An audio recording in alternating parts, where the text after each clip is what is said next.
Hey guys, they say revenge is a dish best served cold, but in this case, it's refrigerated. Let me explain.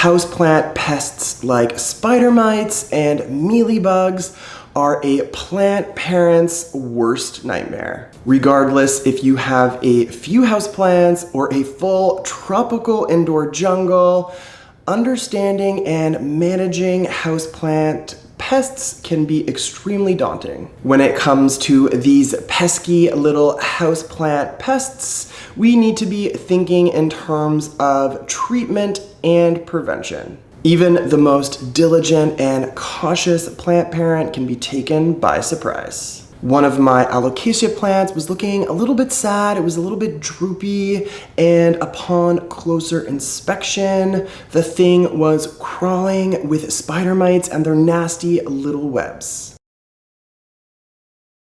In this video, I'm going to be sharing a few different approaches on how you can manage houseplant pests. Then watch me unleash a ladybug mayhem on these evil little pests. If you think I'm actually going to release 1,500 ladybugs into my house, then you're effing crazy.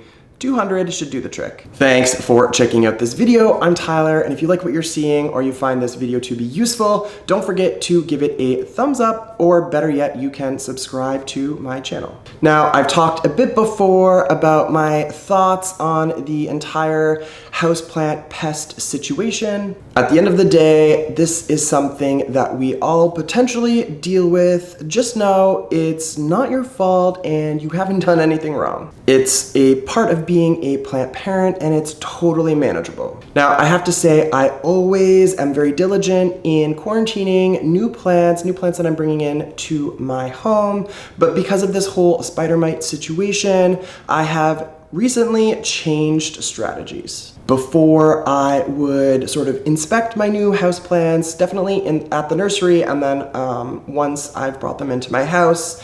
And usually what I would do is I would give them a good spritz with neem oil and keep them obviously separate from my other houseplants, and then eventually I would integrate them in and find an appropriate spot to put them, depending on the conditions and all of that. Now, what I'm doing with new plants, they're still obviously being quarantined.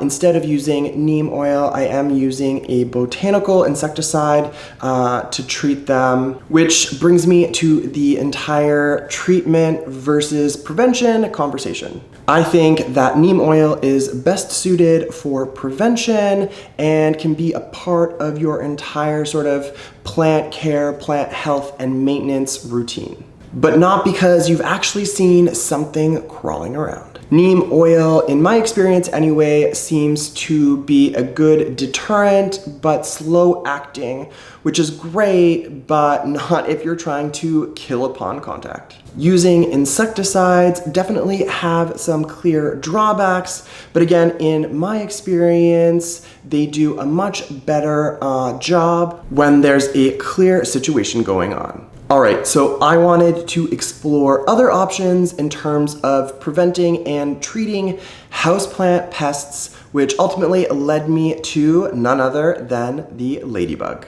Where to begin? Well, let's start with why ladybugs. Simply put, we can't just really think of these cute red and polka dot adult insects. We really need to be thinking about their entire life cycle. So ladybugs have a 4-stage life cycle, which is important because ladybug larvae, which look nothing like ladybugs, wait for it, also eat houseplant pests. This is what they look like, and some describe them as little insect alligators.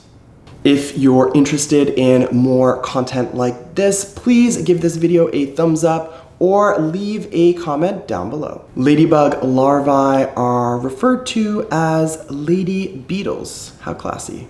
Anyways, totally not trying to freak you out, but I'm gonna come back to the ladybug larvae when I release the ladybugs and explain that entire process. Okay, so next you're probably asking yourself, what little houseplant pests do ladybugs, ladybug larvae, or lady beetles like to snack on? Let's start with the lady beetles. They are going to eat aphids, and I'm not talking about a few aphids, 300 to 400 aphids in the matter of a couple of weeks. While ladybugs, when they're all grown up, like to munch on none other than spider mites, mealy bugs, scale bugs, and whiteflies. Damn, right? Like, how much do I love ladybugs right now? Well, it's not as complicated as you may think to employ the ladybug strategy at your home too. You can actually order ladybugs online, which is what I did,